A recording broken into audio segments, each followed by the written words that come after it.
আরে ভাই রে, এই ভিডিও দেখে কোনো মুসলিম ভাই ধাক্কা দিতে পারবে না, কারণ একে তো বলো প্রকৃতি ইমানদার। আমার এই ভাই কি নামাজ আদায় করতেছে, নামাজের নির্দিষ্ট টাইমে গেছে, নির্দিষ্ট টাইমের ভিতরে নামাজ আদায় করতেছে, ওই সময় এক ট্রাফিক পুলিশ আমার ভাইটিকে নামাজ আদায় করতে দিচ্ছে না। ভাই এই নামাজ কিয়ামত দিন এতই মূল্যবান হবে জানেন ভাই, যে ব্যক্তি এক ওয়াক্ত নামাজ কাজা করবে 2,80,000 বছর জাহান্নামে চলতে হবে। জাহান্নাম খুব ভয়ঙ্কর জায়গা রে ভাই।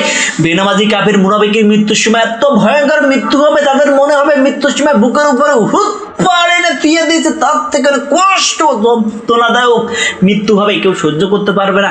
ওই জাহান্নাম এতই ভয়ঙ্কর হবে, বেনামাজি কাফের মুনাফিকের ওই জাহান্নামের আগুনের জ্বালানি হবে শুধুমাত্র মানুষ এবং পাথর, পাথর পুড়ে ছাইয়ে যাবে ভাই। আমরা মানুষে সহ্য করতে পারবো না।